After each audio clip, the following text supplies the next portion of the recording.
श्रीमद् भागवत में राधा रानी का नाम नहीं है कहीं भी, लेकिन मन का भाव ऐसा कहता है कि श्री किशोरी जी गौरांगी हैं और श्याम सुंदर तो नाम ही श्याम है। तो श्रीमद् भागवत के जितने भी श्लोक हैं वो सब श्याम स्वरूप हैं, परंतु इन श्लोकों को दर्शन करने के लिए जो श्वेत पृष्ठ हैं वो किशोरी जी हैं।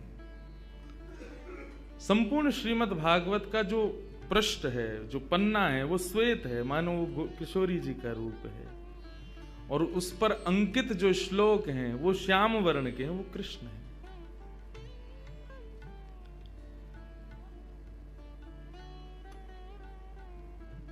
भागवत में किशोरी जी का नाम स्पष्ट रूप से नहीं है, परंतु संपूर्ण भागवत में और उसमें भी दसम स्कंद में जो भी भाव ठाकुर जी के प्रति प्रस्तुत हुए हैं वो किशोरी जी के ही हैं।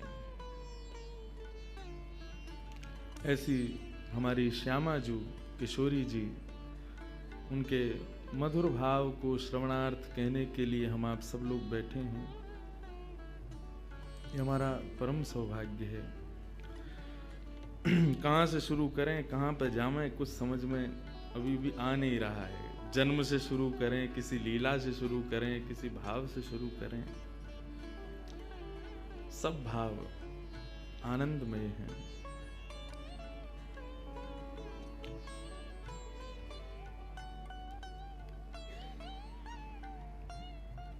ठाकुर जी का ही प्रतिबिंब किशोरी जी के भाव में प्रकट हुआ है।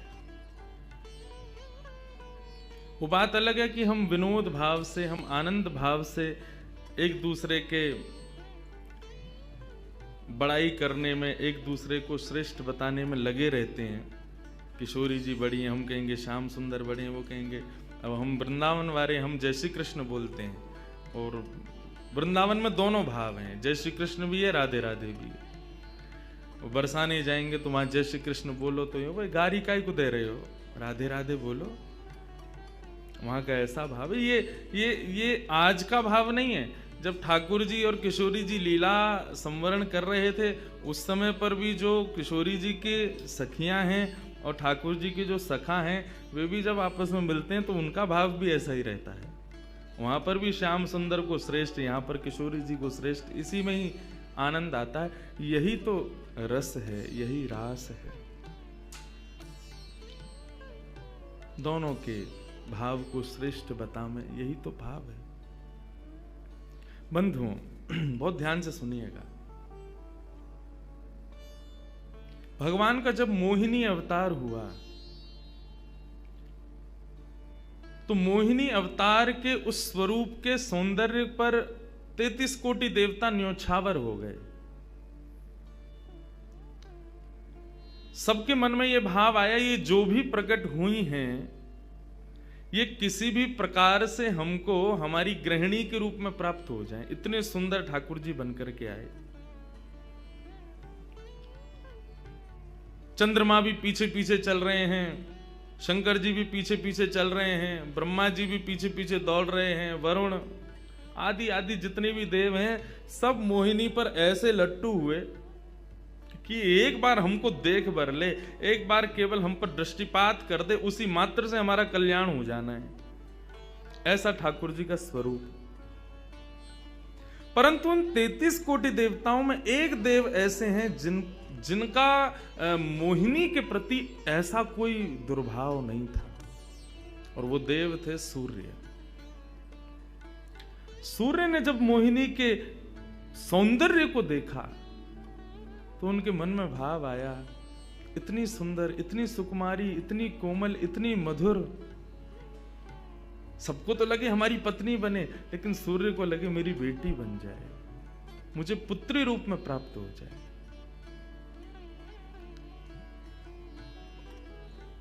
जब सूर्य के हृदय में यह भावना उत्पन्न हुई तो मोहिनी ने कटाक्ष नेत्रों से सूर्य की ओर देखा, बाकी किसी को देख ही नहीं रही है, और देख करके केवल ठाकुर जी ने उनको इशारा किया। बोले तो आपकी ऐसी इच्छा है? सूर्य बोले जी भगवान, मेरी बहुत अभिलाषा है कि आप पुत्री रूप में मेरे यहां पधारो। ठाकुर जी बोले इतना साधारण नहीं है हमको प्राप्त करना, पुत्र रूप में प्राप्त करना फिर भी साधारण होगा, लेकिन पुत्री भाव में ये तो असाधारण है, इसके लिए आपको तप करना पड़ेगा। सूर्य बोले मैं आज से ही तप करूंगा, लेकिन आप वचन दो मेरे यहां पधारोगे और इसी रूप में पधारोगे। मोहिनी ने कहा यदि मैं तुम्हारे भजन से प्रसन्न हुई, यदि तुम्हारी भक्ति में, तुम्हारे प्रेम में प्रबलता हुई, मोहिनी 33 कोटि देवताओं को मोहित करती है, लेकिन तुम्हारे भजन के प्रभाव से मैं जब तुम्हारे यहां अवतरित होंगी तो मोहिनी को भी मोहित करने वाला रूप धारण करके आऊंगी। मोहिनी जिसने तीनों लोकों को अपने रूप पर न्योछावर कर दिया, वो मोहिनी भी जिस रूप को देख करके मोहित हो जाए, वो रूप आएगा आपके यहां पर। वही सूर्य वृषभानु जी के रूप में प्रकट हुए हैं, और जब वृषभानु जी के रूप में प्रकट हुए, उससे पहले एक राजा के रूप में भी आए थे, तब भी इन्होंने तपस्या की थी, लेकिन ठाकुर जी नहीं पधारे। जब वृषभानु के रूप में प्रकट हुए तो इन्होंने ठाकुर जी का यजन करना बंद कर दिया, ब्रह्मा जी का यजन प्रारंभ किया, ब्रह्मा जी से प्रार्थना की। ब्रह्मा जी प्रकट हुए, बोले क्या वरदान चाहिए? बोले वरदान आपसे नहीं चाहिए, वरदान हमको किसी ने कहा था कि वे हमारे यहाँ पुत्री रूप धारण करके आएंगे, मुझे लग रहा वो कहीं भूल नहीं गए हो, इसलिए ब्रह्मा जी आप बहुत करीब हो ठाकुर जी के, आप उनको जाकर के संकेत करो कि कोई आश में बैठा उनकी में। जब से मोहिनी स्वरूप देखा तब से हम पागल हुए फिर रहे हैं, 33 कोटि देवताओं के मन में यही आता है कब प्रकट होंगी दोबारा। कृपा करो, आप प्रार्थना करो कि वो पधारें। ब्रह्मा जी बोले आपके भजन में इतनी सामर्थ्य है कि ठाकुर जी मना नहीं कर सकते। बोले तो फिर मुझे विश्वास के लिए कुछ तो कह करके जाओ। ब्रह्मा जी बोले मेरी जिम्मेवारी बन जाए, इसलिए चलो इस पर्वत के रूप में मैं विराज जाता हूं। और बरसाना पर्वत के रूप में श्री ब्रह्मा जी विराज गए। ठाकुर जी आएंगे, मैं जिम्मेवारी लेता हूं, इसलिए मैं ही पर्वत बन के बैठा हूं। ब्रह्मा जी ने जाकर के प्रार्थना की। ठाकुर जी बोले मैं तो सच में ही भूल गया था कि मुझे जाना है। बोले भगवान वो बहुत प्रतीक्षा कर रहे हैं आपकी। वृषभानु जी का भजन कैसा बताया। वृषभानु जी की एक ही इच्छा है कि मेरे पास जो पुत्री रूप ठाकुर जी का आवे, ठाकुर जी मोहिनी बनकर के आए तो 33 कोटि देवताओं के हृदय में ठाकुर जी के प्रति वात्सल्य भाव प्रकट नहीं हुआ, प्रेम भाव प्रकट नहीं हुआ, कुछ और ही भाव था उन देवताओं का। वृषभानु जी कह रहे हैं कि मैं ऐसी पुत्री पाना चाहता हूं जिसको देख करके काम नष्ट हो जाए, काम का भी मर्दन हो जाए, सामने वाले के हृदय में एक दिव्य प्रेम प्रकट हो, निष्काम प्रेम, अनकंडीशनल लव किसे कहते हैं, इसका प्रसाद पूरी दुनिया को देने वाली ऐसी पुत्री मेरे घर पधारे। स्वार्थ सिद्ध प्रेम सब करना जानते हैं, लेकिन निस्वार्थ प्रेम किसे कहते हैं, वो ठाकुर जी का वो शक्ति स्वरूप ही सबको बता सकता है। ब्रह्मा जी की प्रार्थना हुई ठाकुर जी से। ठाकुर जी अपने वैकुंठ में विचरण कर रहे हैं, विचार कर रहे हैं कैसे करूं, नंद यशोदा के यहाँ भी जाना है, देवकी वसुदेव के यहाँ भी पुत्र बनना है, पहले से ही 4 मम्मी पापा हैं हमारे, अब ये 2 मम्मी पापा और कैसे बनाऊं, 6 माता पिता। तब ठाकुर जी विचरण कर रहे थे, तभी एक खंभ में मणि, उस मणि में ठाकुर जी ने अपना प्रतिबिंब देखा। ठाकुर जी अपना प्रतिबिंब नहीं देखते, क्यों? बहुत कम देखते हैं। जब श्रृंगार आरती होती लाल जी की तभी इनको प्रतिबिंब दिखाते हैं, और उस प्रतिबिंब में भी इतने इतराते हैं महाराज, उसमें भी स्वयं को देख करके खुश हो जाते हैं, वाह मैं कितना प्यारा लग रहा हूं। अपना प्रतिबिंब ठाकुर जी इसलिए नहीं देखते क्योंकि स्वयं ठाकुर जी मोहित हो जाते हैं खुद ही पर। जैसे ही ठाकुर जी ने स्वयं का प्रतिबिंब देखा, प्रतिबिंब देख के आगे बढ़े, लेकिन ठाकुर जी मन में विचार करने लगे मुझे सबके स्वभाव प्रिय हैं, लेकिन अपना यदि देखूं तो अपना प्रतिबिंब बहुत प्रिय है। जब स्वयं को देखता हूं प्रतिबिंब में तो ऐसा लगता है कि मानो जो सबको मोहित कर रहा है वो स्वयं को जब देखे तो खुद भी मोहित हो रहा है। क्योंकि प्रतिबिंब कभी झूठ नहीं बोलता, प्रतिबिंब का ये स्वभाव है, आप जैसे हो वैसा आपको दिखाता है। ठाकुर जी ने जब प्रतिबिंब देखा, अपने उस प्रतिबिंब स्वरूप को ठाकुर जी ने स्थिर कर दिया, और स्थिर करके अब तो ठाकुर जी लाए महाराज लक्ष्मी जी की पूरी पेटिका लेकर के आए श्रृंगार की, और अपने प्रतिबिंब स्वरूप को ही उन्होंने श्रृंगार करना प्रारंभ किया। किशोरी जी के श्रृंगार का इतना भाव बताते हैं, किशोरी जी की नथ बेसर ऐसी, किशोरी जी के कान के कुंडल ऐसे, किशोरी जी के पांव की महावर ऐसी, क्यों ना हो, क्योंकि श्याम सुंदर ने श्रृंगार किया है। किशोरी जी का जो स्वरूप है वो ठाकुर जी ने उसका श्रृंगार किया है। नारायण बैठे महाराज सिंहासन लगा करके अपने प्रतिबिंब का ही श्रृंगार कर रहे हैं। मोर पीछ हटाया, मुकुट उतार के दूर रखा, घुंघराले केशों को खोल दिया, नेत्रों में सुंदर सुंदर छोटा छोटा काजल लगाया, माथे पर एक सुंदर बिंदिया लगाई है, होठों पर निर्मल लालिमा लगाई है, गले में हार पहनाया, सर्वांगीण श्रृंगार किया, और लक्ष्मी जी की चुनरी ला करके जैसे शीश पर से चढ़ा करके ठाकुर जी ने थोड़ा सा जो श्याम रंग है उसको जैसे ही गौरवर्ण किया, वैकुंठ के उस प्रतिबिंब में से मानो जैसे सूर्य चंद्र का एकाकार रूप प्रकट हो गया हो, इतना तेज पुंज प्रकट हो गया कि ठाकुर जी भी अपने नेत्रों को छुपाने लगे। थोड़ी देर नेत्रों को बंद करने के बाद जब बड़ी धीरे से ठाकुर जी ने जब अपने प्रतिबिंब की ओर देखा तो किशोरी जी का दिव्य स्वरूप वहां प्रकट हो गया।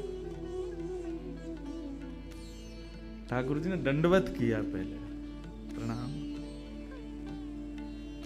हे श्याम सुंदर, आपने ही मेरो निर्माण कियो है, आपने ही मुझ को प्रकट कियो है। क्या भाव है? ठाकुर जी बोले कोई भाव नहीं है, केवल मोहिनी भाव से 33 कोट देवता मोहित हुए थे, लेकिन मैं मोहित नहीं हो पाया था, इसलिए तब से मैं भी तड़प रहा था कि मुझे भी कोई मोहित करे, उस मोहिनी को भी मोहित कोई करे। वो स्वरूप आज प्रकट हुआ है। धर्म की स्थापना हुई, ज्ञान की स्थापना हुई, भक्ति की स्थापना हुई, वैराग्य की स्थापना हुई, लेकिन अंततो गत्वा इस संसार का सार जो प्रेम है उसकी स्थापना नहीं हुई है। उसके लिए आपका अवतार धारण करना अति आवश्यक है। आप मेरी शक्ति हैं, आप मेरी आत्मा हैं। पूरा विश्व और पूरे विश्व की दिव्य चेतना किसकी प्राप्ति के लिए दौड़ रही है?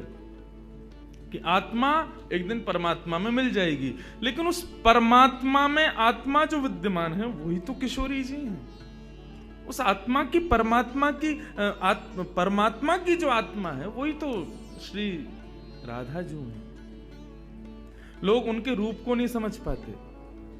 आजकल के यंगस्टर्स, आजकल के युवा उनको बहुत विचित्र रूप में दर्शन करते हैं कि कृष्ण राधा कौन है, बोले कि they are just like some love words.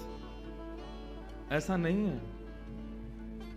आप उनको सीमित उस अवस्था में, और माफ कीजिएगा यदि किसी प्रवचनकर्ता की कथा सुनने के बाद भी आप उनको वहीं तक सीमित मान रहे हो ना, दोष आपको नहीं, प्रवचन करने वाले को लगेगा कि तुम किशोरी जी के इसी रूप को स्थापित कर पाए। इसीलिए कथाओं में ज्यादा किशोरी जी का प्रसंग ना हम कहते हैं ना उसका स्पर्श करते हैं। स्पर्श करने पहले से भी 100 बार सोचते हैं। यहां आने से पहले भी मुझे कई आचार्यों ने संपर्क किया कि वहां आप किस विषय को लेकर के जाएंगे, आप गर्ग संहिता पर कहेंगे या किशोरी जी के किस भाव को वहां पर प्रस्तुत करने वाले हैं। मैंने कहा देखो, हम बस बोलेंगे जो निकल जाए मुंह से, जिसका जो भाव ठाकुर जी स्वीकार कर लें बस, लेकिन भाव ये रखेंगे ठाकुर जी विराज गए हैं कि कोई अनधिकारी इस भाव को सुनकर के अपने मन में कोई दुर्भाव ना प्रकट करे। ब्रजवासी बहुत डरते हैं किशोरी जी के भाव को कहने में, क्योंकि जब सामने वाले से प्रत्युत्तर के रूप में कुछ विलग ही सुनने को मिलता है तो बहुत कष्ट होता है हृदय को कि तुमने किशोरी जी को क्या समझा, वो क्या है और तुमने उनके किस रूप को जाना। वो ठाकुर जी का ही प्रतिबिंब स्वरूप है, ठाकुर जी का ही आत्मा स्वरूप है। और एक बात कहूं, प्रतिबिंब से और आत्मा से प्रेम किया जा सकता है, ब्याह नहीं किया जा सकता। क्योंकि प्रतिबिंब और आत्मा ये दोनों हमसे अलग नहीं है। ब्याह के लिए एक अलग व्यक्ति चाहिए, एक हमसे कोई अलग हो, हमसे कोई जुदा हो, दो लोग चाहिए तब ब्याह संपन्न होता है। लेकिन कृष्ण और राधा, इन दोनों में भेद है ही नहीं। किशोरी जी और ठाकुर जी में कभी भी कदापि कोई भेद नहीं है। बल्कि लीलाएं अभी सुनेंगे हम लोग, कभी कभी ठाकुर जी जब किशोरी जी का रूप धारण करते हैं तो किशोरी जी से ज्यादा गोपियों को सुख देते हैं।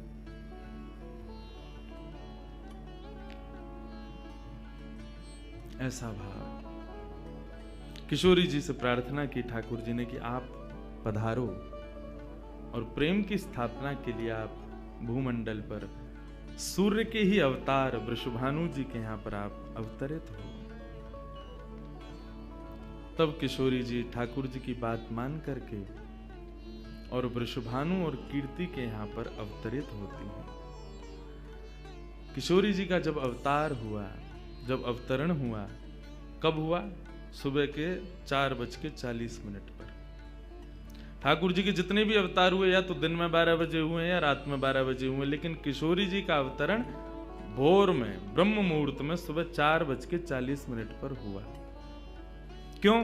बोले राम कृष्ण आदि जितने भी ठाकुर जी के अवतार हैं राक्षसों के वध के लिए आते हैं। तो या तो सूर्य की तेज ताप में उनका जन्म होता है, मानो वे प्रकाश स्वरूप हैं, ऐसा भाव बताते हैं, या रात्रि में 12 बजे होते हैं, वो इसलिए होते हैं, वो मानो ऐसा भाव रखते हैं कि चंद्रमा अंधेरे को दूर करता है, वो ज्ञान का प्रकाश है, वो ज्ञान है, उससे अंधेरा दूर होता है। तो ठाकुर जी रात्रि प्रकट होकर के ऐसा भाव रखते हैं कि काले निशा, काला ज्ञान जितना भी है धरती पर, उसको दूर करने के लिए हम पधारे हैं। लेकिन किशोरी जी का जो अवतरण है वो 4:40 ब्रह्म मुहूर्त में होता है। उसका क्या भाव है? बोले 4:40 ब्रह्म मुहूर्त के बाद सूर्य प्रकट होना प्रारंभ होते हैं। मतलब सारे मंगल कार्य ब्रह्म मुहूर्त में होते हैं। चिड़ियाओं का चहकना, कई पुष्पों का प्रकट हो जाना, मानव के मस्तिष्क में आज मुझे क्या करना है, वो दिव्य चेतना का प्रादुर्भाव होना, ये सब कुछ सुबह ब्रह्म मुहूर्त से प्रारंभ होता है। और सबसे बड़ी बात, सूर्य प्रकट होते हैं, धीरे धीरे धीरे धीरे अंधेरे को दूर करते हैं और धीरे धीरे धीरे गतिमान होते हैं 12 बजे तक। तो किशोरी जी का प्रादुर्भाव ब्रह्म मुहूर्त में हुआ, इसका ऐसा भाव बताते हैं कि मानो वो प्रेम जिस प्रकार प्रादुर्भाव से लेकर के और आगे के गंतव्य तक नित्य प्रति बढ़ता रहे, उसका वर्धन हो, वर्धन करने के भाव से किशोरी जी ब्रह्म मुहूर्त में पधारी। क्योंकि वर्धन होना ही एक नवीन दिन का ब्रह्म मुहूर्त से प्रारंभ होता है। ऐसे ही प्रेम का वर्धन, भक्ति का वर्धन, भाव का वर्धन, उन सब का वर्धन करने का प्रतीक है किशोरी जी, इसलिए ब्रह्म मुहूर्त में जन्मी है। किशोरी जी का प्रादुर्भाव हुआ, पूरे बरसाना में आनंद उत्सव मनाया गया, सब नाच रहे हैं, गा रहे हैं, आनंद मना रहे हैं। नंद बाबा भी आए, यशोदा जी भी आई हैं, उन्होंने भी आकर के वृषभानु जी को बधाई दी है। सब कुछ हुआ, लेकिन किशोरी जी के प्रादुर्भाव में एक वैचित्र था। क्या? दिन बीत गए 8, लेकिन किशोरी जी ने अभी तक नेत्र नहीं खोले। अभी तक किशोरी जी केवल एक छोटी सी बालिका हैं, एक सुकुमारी हैं, परंतु अभी तक किसी को भी किशोरी जी के नेत्रों का दर्शन नहीं हुआ। अभी तक किशोरी जी के नेत्र नहीं खुले हैं। इस बात से कभी कभी चिंतित हो जाते हैं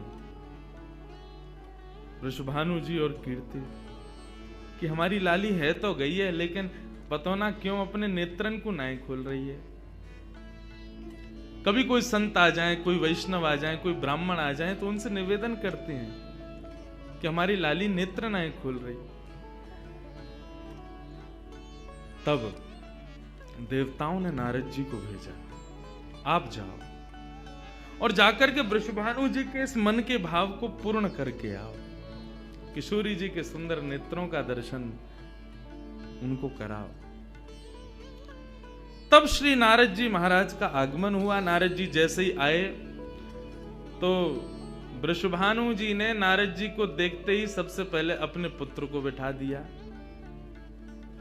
श्री दामा से मिलो, हमारा लाला है। नारद जी उससे मिले, उसका सब देखने लगे। नारद जी मन में विचार कर रहे हैं कि ये उनसे कब मिलवाएंगे, किशोरी जी का दर्शन कब होगा। 2-3 दिन तक नारद जी विचरण करते रहे बरसाने में।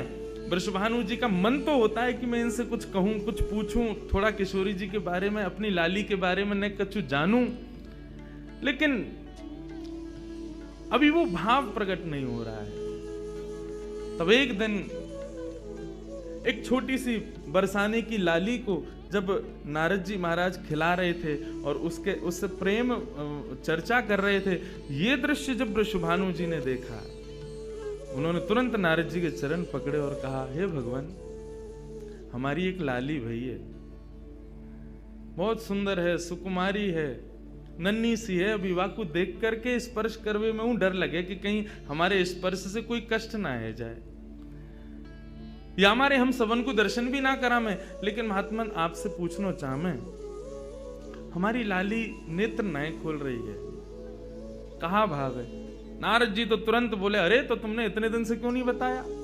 वो तो पहले से ही बैठे थे तैयार कि ये जल्दी बोले तो मैं जाऊं, जाकर के दर्शन करूं। बोले संकोच है रहे हो? बोले संकोच मत करो, अभी लेके चलो। कहां है तुम्हारी लाली, मुंह को बताओ। नारद जी महाराज जा रहे हैं वृषभानु भवन में। एक बेड़ी पार की, दूसरी बेड़ी पार की, तीसरी बेड़ी पार की। जैसे ही भीतर पहुंचे हैं, सुंदर सुगंधी भीतर से प्रकट हो रही है।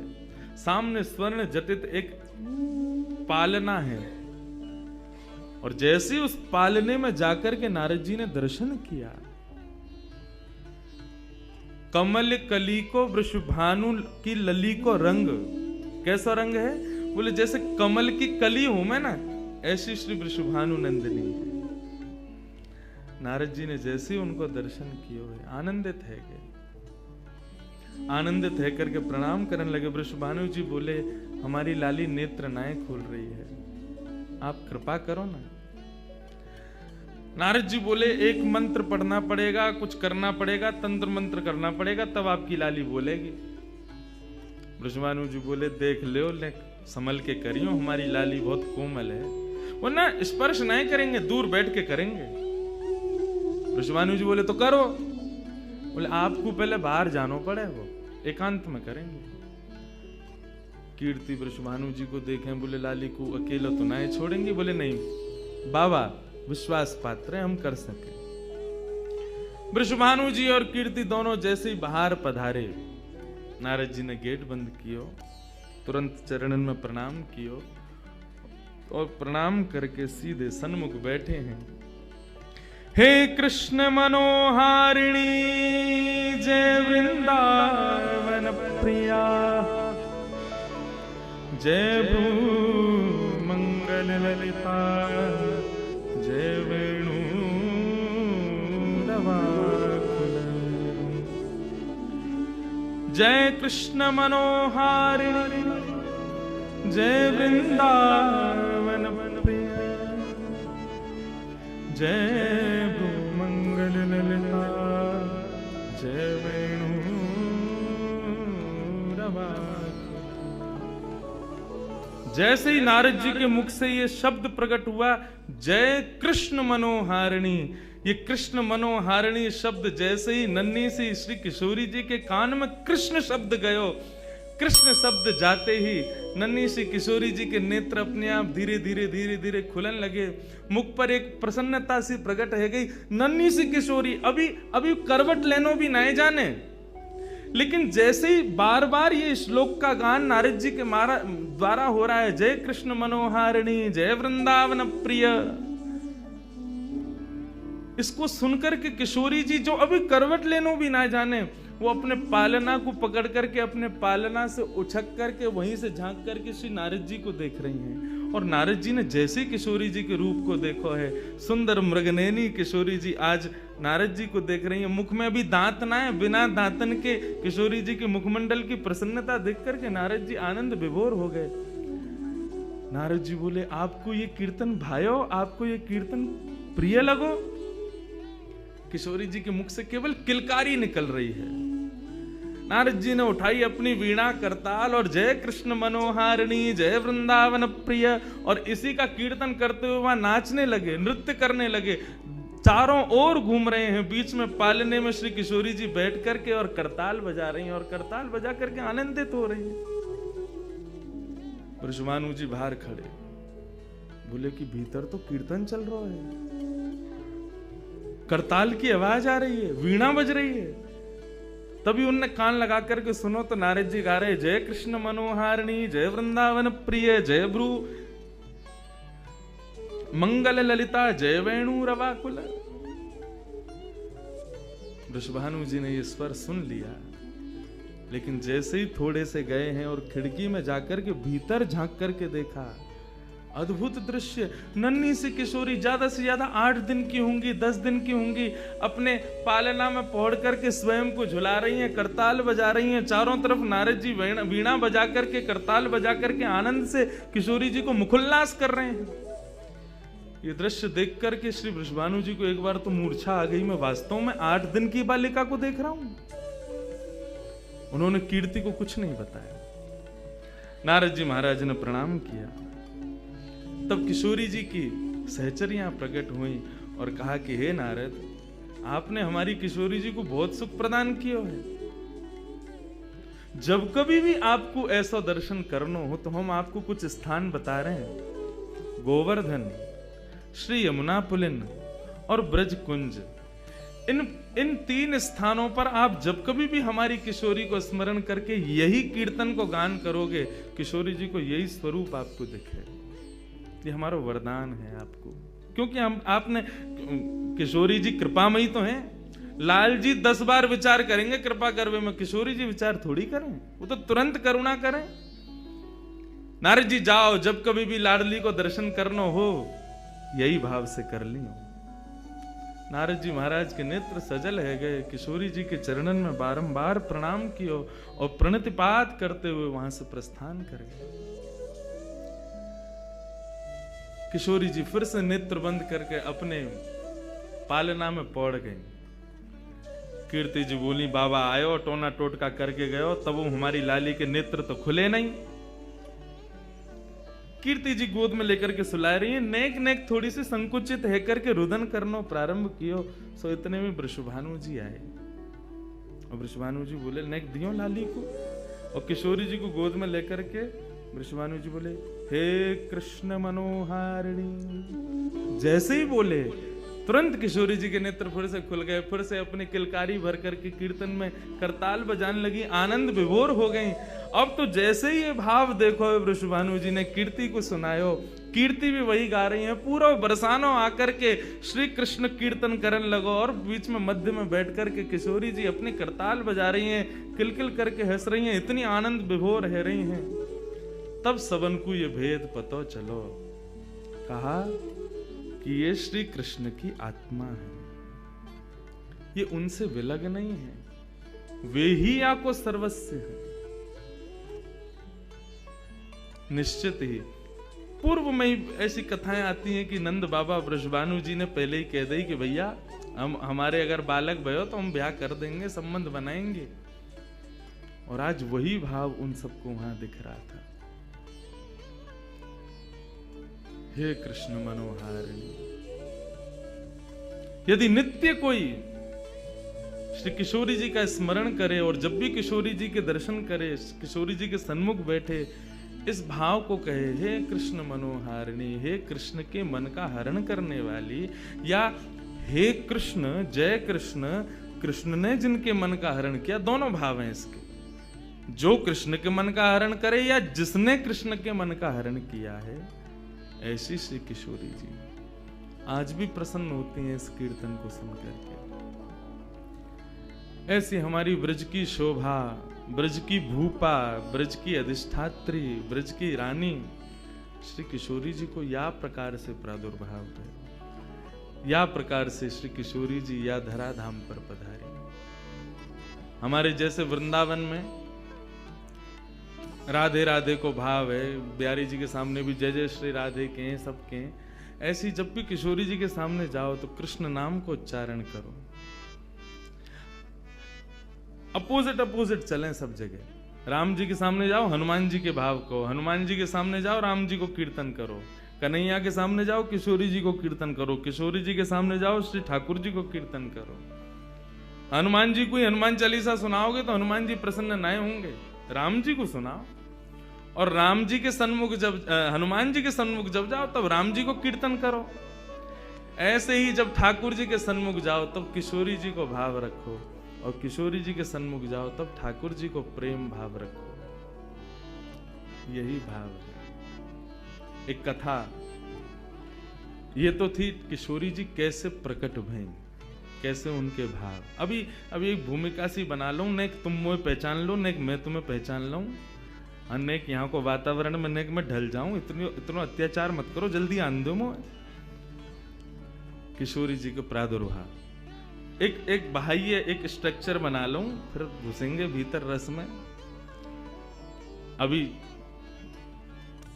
चीनी डरी है ना, एक बार चाशनी बनन दो। अब सबरे ऐसे मुंह को टकटकी लगा के देख रहे, अभी गुल्ला में हमें रस में डाल दो। प्रेम से कहो, हे कृष्ण मनोहारिणी, हे वृंदावनेश्वरी,